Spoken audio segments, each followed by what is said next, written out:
देखिए, महात्मा गांधी जी का जो जीवन रहा और उन्होंने इस देश की आज़ादी के लिए जो अहिंसात्मक तरीके से एक उदाहरण स्थापित किया, उसका दुनिया में कोई सानी नहीं है।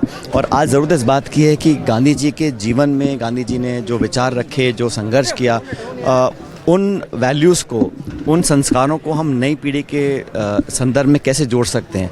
क्योंकि कहीं ना कहीं मुझे लग रहा है कि जो नई जनरेशन है वो बहुत पहले वाले इतिहास को याद करने में दिक्कत आती है। इसलिए उनके जीवन को नौजवानों के लिए कैसे हम प्रासंगिक बना सकते हैं और नई पीढ़ी को उनके बारे में उनकी जानकारी दें एक ऐसे तरीके से ताकि उसको समझने में सरलता रहे। कई बार इतिहास को लोग जटिल मानते हैं, गांधी जी के जो सिंबल्स हैं उसको हम देखते हैं, लेकिन महात्मा गांधी सिर्फ एक लाठी, धोती, चश्मा नहीं थे और चरखा या खादी नहीं थे। महात्मा गांधी ने जो मूल्य और जो वैल्यूज़ हैं उनके लिए संघर्ष किया और कौमी एकता की बात करी, सबको साथ लेकर चलने की बात करी, विरोधियों को सम्मान देने की बात करी, सहनशीलता की बात करी, त्याग समर्पण की बात करी। वो सारे जो भावनाएं थीं वो नई पीढ़ी तक पहुंचाना हम सबकी जिम्मेदारी है।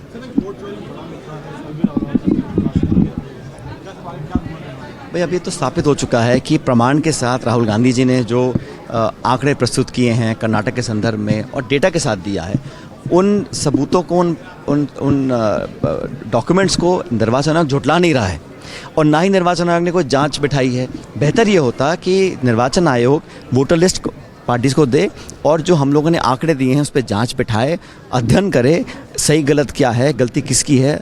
वो बिना जांच करे सिर्फ कांग्रेस को और विपक्ष के नेताओं को उनकी आवाज़ दबाना चाहते हैं। और मुझे लगता है राहुल गांधी जी ने बहुत अध्ययन करने के बाद, कन्विंस जो हुए हैं उसके बाद, और जो दस्तावेज प्रस्तुत किए हैं उसको कोई झुठला नहीं सकता।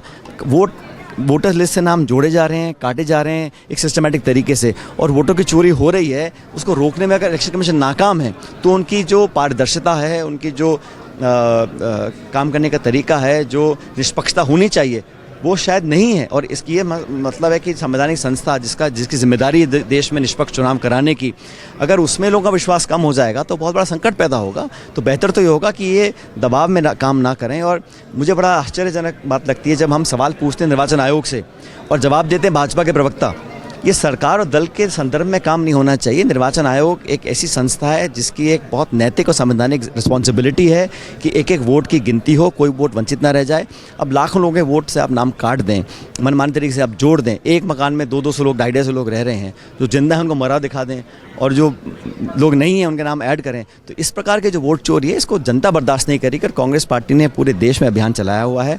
मैं प्रभारी हूँ छत्तीसगढ़ का, वहाँ पे हमने 3-4-5 दिन घूमकर बहुत लोगों में एक दुर्भावना पैदा हो रही है कि हमारी वोट चोरी नहीं होगी और वोट चोरी हम नहीं होने देंगे, ऐसा संकल्प कांग्रेस पार्टी ने लिया है। अमेरिका ने जो नौजवान वहाँ पर नौकरी करने के लिए गए थे, वीज़ा है H-1B वीज़ा, उसकी दर बढ़ा दी। किस प्रकार का नुकसान? अब ये तो अमेरिका के जो लगातार स्टेटमेंट्स आ रहे हैं राष्ट्रपति ट्रंप के और जो अमेरिका कर रहा है, इसका हम लोगों को एक बहुत मजबूती से जवाब देना पड़ेगा।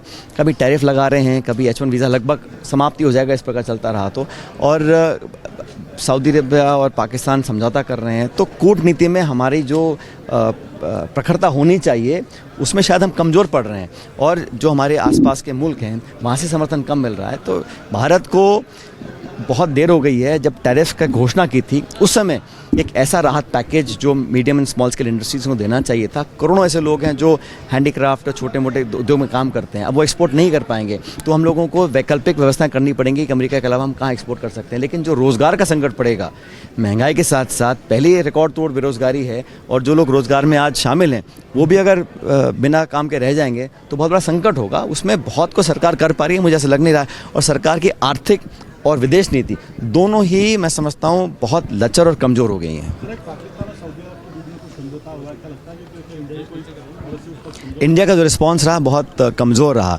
सिर्फ ये कहा कि हमारी भावनाओं का आप ध्यान रखिए, लेकिन जो बिहाइंड द सीन्स डिप्लोमेसी होती है, जो हमारा इतना बड़ा मुल्क है और सबसे बड़ा लोकतंत्र है, इतना तो हम कर ही सकते हैं कि इस प्रकार की जो नकारात्मक घटनाक्रम चलते हैं हमारे कूटनीति को देखते हुए, उसको रोकने का काम सरकार को बहुत पहले करना चाहिए था। और ऐसा ना हो कि हम लोग धीरे धीरे आइसोलेट हो जाएं। ये मुझे लग रहा है कि फॉरेन पॉलिसी में हम लोगों को बहुत सोचना करना पड़ेगा। अभी तक जो हमने किया है वो नाकाफ़ी है। मोदी जी भाषण आ रहे हैं तो बहुत बार आ गए हैं। पहली बार आते हैं तो चुनाव से पहले आते वादा कर जाते हैं, नेशनल प्रोजेक्ट्स घोषणा करेंगे। अब कोई रेल परियोजना है, पानी का है, स्पेशल स्टेटस का है, कोई भी ऐसा राष्ट्रीय कार्यक्रम या योजना प्रदेश को वो घोषित अब तक तो की नहीं है। और जब अजमेर खुद ही आए थे तब उन्होंने ERCP के बारे में बहुत बड़ी बात बोली थी, वो भी अब कच्ची रह गई है। तो वो यहाँ पे आते हैं, सिर्फ भाषण देके चले जाते हैं, लेकिन जो राजस्थान ने चुनकर सांसद भेजे हैं, जो सरकार डबल इंजन की है, तो कहीं ना कहीं प्रदेश सरकार को अभी से ही दबाव बनाना चाहिए मोदी जी के ऊपर कि आप आ रहे हैं, आपका स्वागत है, लेकिन प्रदेश को कुछ देकर जाएं।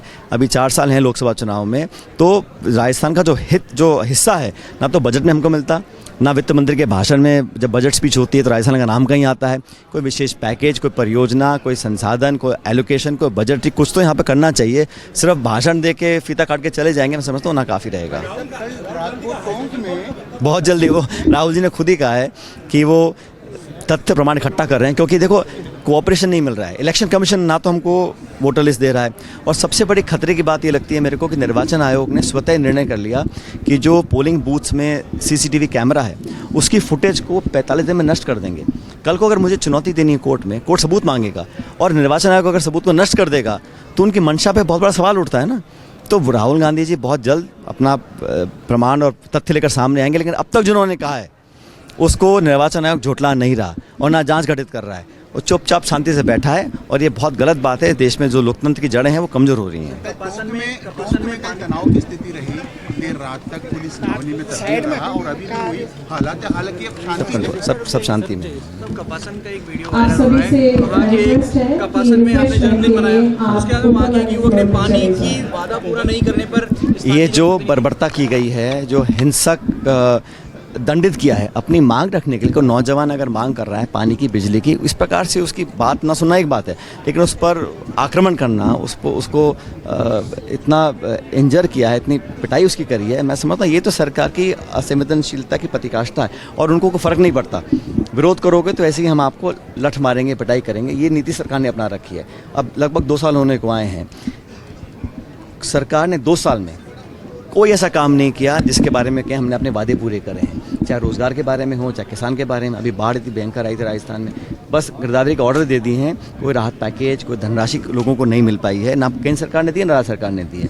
अब ये बार अगर कोई विरोध भी करता है, इस प्रकार निर्मम तरीके से उसके ऊपर आक्रमण किया गया, इसकी मैं भर्त्सना करता हूँ, और जिसने किया है उसको सज़ा मिलनी चाहिए।